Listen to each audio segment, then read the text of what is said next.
So thank you for attending the district training today. I'm Corey Leparty from the Hawkesbury Rotary. The technical support for this session, Coffee with Rotary International President-elect Shehkar Mehta.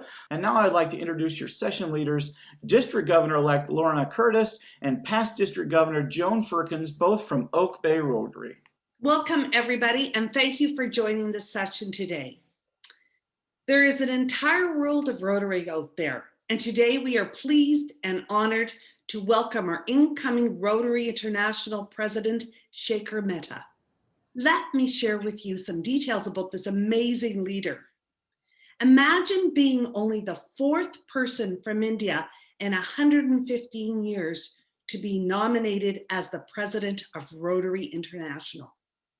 Shehkar joined the Rotary Club of Calcutta, Mahangar in 1985. He has served as district governor and as also as a Rotary International director from 2011 to 2013. His guiding mantra in life is, service is the rent that we pay for the space we occupy on this earth. Makes sense. Since he is a member of many professional, cultural, and charitable organizations. He has served as a trustee of Shelterbox UK. He is a trustee of Operations Eyesight India, a Canadian-based organization. Enjoy this presentation and don't forget to explore the world of Rotary beyond your club.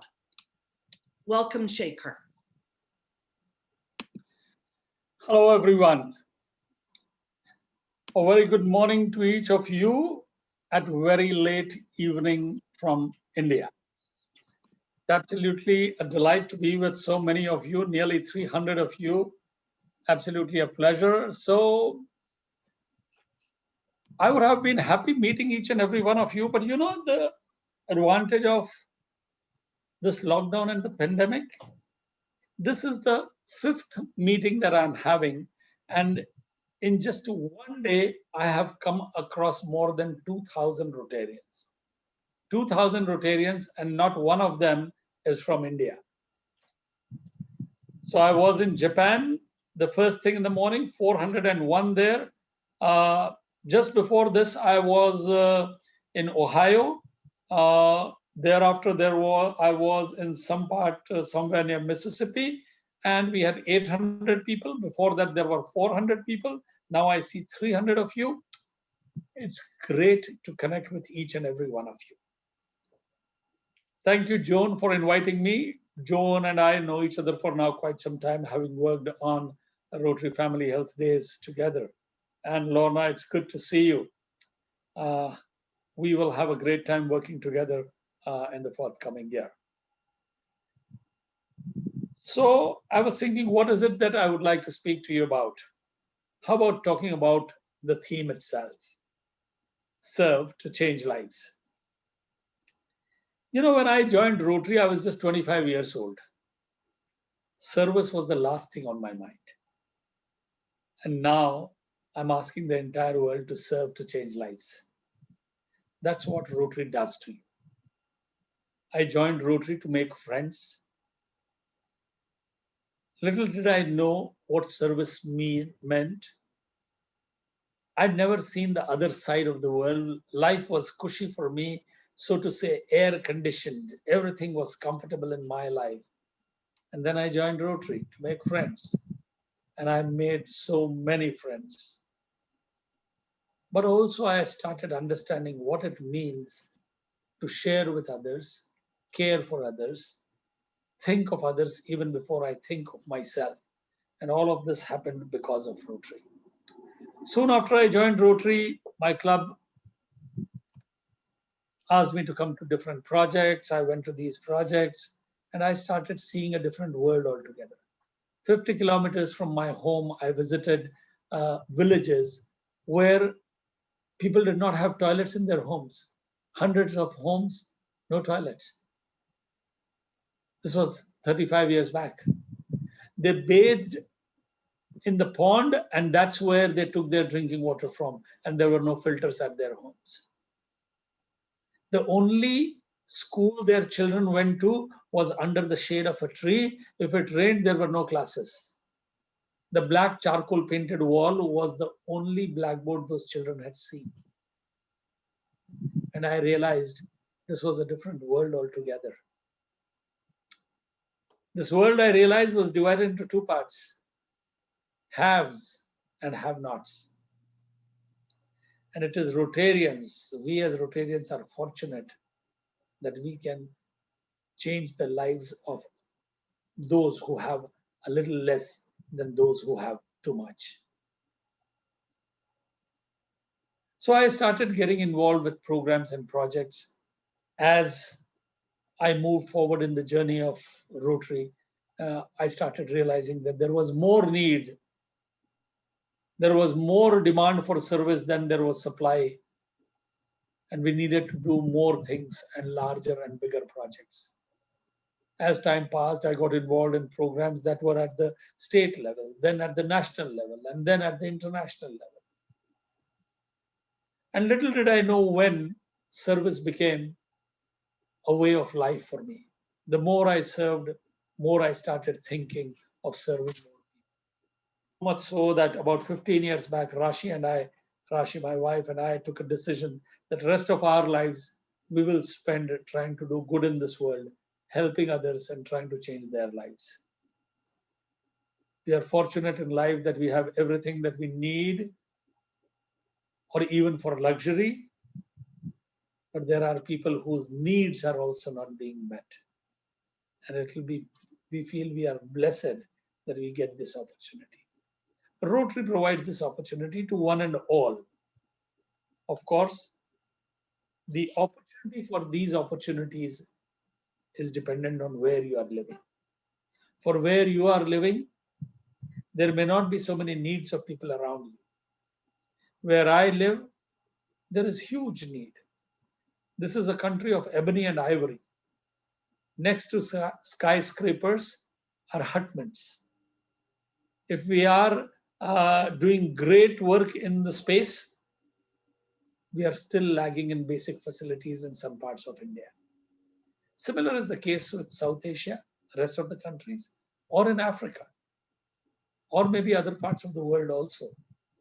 Rotary is giving you that opportunity. If there are not so many needs in your area, the world now is your area to serve. With the virtual world, the world has shrunk.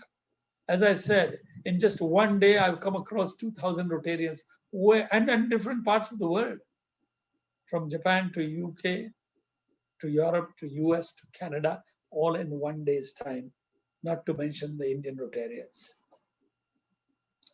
Friends, I realized service to me is about caring for others. Service is sharing with others. Service is thinking of others before I think of myself. On sharing with others, I'm reminded of this story, which is one of my favorite stories. Gandhi was once getting up on the train. As he was getting up on the train started moving, and one of his slippers accidentally fell off. He used to wear very cheap slippers. His immediate reaction was to take off the other slipper and throw it where the previous one had fallen. His friend asked, "But why did you do that?" He said, "Somebody will come across that one slipper. It'll be of no use to that person. Let me help that person with another slipper so that there is a pair." Now, this man, he had lost his slipper. He may have been going to a meeting or someplace, but he was not concerned about himself. His immediate reaction was to think of others before he had thought of himself. A small act of service, but I think it was a big attitude of service. Each one of us gets this opportunity of giving back something to the community. Another great philosopher from India, from my own city, Vivekananda. His name was Vivekananda. Vivekananda had said, in life, always take the position of the donor. And let the donor be so humble in giving, then let the donor kneel down and pray, "May I give?" Now, I think that's ultimate humility. When you are the giver, you ask, "May I give?" And to me, the essence of life itself is in giving. Once you have enough for yourself, I think everyone's life should be for giving to other people and not living just for one's own self or for the family. So I'm a chartered accountant by qualification. I've drawn balance sheets all my life. But today I ask nearly 314 of you, I ask you to make a balance sheet. You may not be an accountant, but I ask you to make the balance sheet of your life. It's simple. Just take a plain sheet of paper, draw a line in the middle, and on the left hand side, put everything that you have got in life. Tangible, intangible, everything that you got. Start with the pain that your mother took for keeping you in her womb for 9 months, the sleepless nights your father had so that you could sleep properly, the love and affection of your siblings, the knowledge that you gained out of the teachers, the experiences you gained out of the friendship with your other friends. Put everything on the left hand side. As you grow up, the knowledge that you gain from your colleagues, from your professors, put all of them on the left hand side. I'm not even talking about the air, water, etc., things that we take for granted. Friends, put all of this on the left hand side, and on the right hand side, try to put all that you've given back. Friends, I may be a chartered accountant, but I am unable to tally my balance sheet. My right side is far shorter than my left side. I have received far more in life than I have given to others. Rotary has helped me to make that difference a little shorter, a little smaller. Yet there are miles to go before I sleep, and miles to go before I sleep. That's the most amazing thing about life, about Rotary. It gives you an opportunity to become a better human being. So I say, as I've been saying, serve to change lives. We don't just change lives of other people. In the process of helping other people, we change our lives also. We probably somewhere become better human beings because we start caring for others. We are ready to think of others before we think. On sharing with others, I'm reminded of that parable. This man died, and he went to the pearly gates, and he was told, well, you've done good things, but you've also done not so good things. We are still deciding whether to send you to hell or heaven. He asked, but what's the difference? So he was taken first to a room which was 10 by 10 room, a round table in the middle, and 8 people sat across that room. Each of these people were emaciated absolutely. On that table was a big bowl of soup, but these guys were all skinny, about to die people. And he realized they were going to die because of hunger. But why were they not able to eat the soup that was there? That's because on each of their hands were tied to wooden handles, spoons, and the handles were too long. They could pick up the food, but they could not bend their arms to be able to eat them. St. Patrick said, this is hell. He took the person to the next room. And here the same room, 10 by 10 room, a table there, 8 people sitting around, the same bowl of soup there, and the same wooden spoons with long handles tied to their hands. But here everyone was happy. Everyone was healthy, smiling, chirpy. Why? They too could pick up the food, but they could not bend their hands. But they were ready to share their food. He shared with the other, and the other shared with the other, and everybody was happy. Friends, in this world, there are people who need that soup. You and I, as Rotarians, have this opportunity of providing the soup. Let's not miss this opportunity. To me, that is the essence of life when we are able to live for other people. Of course, we need to take care of ourselves, our family. That goes without saying.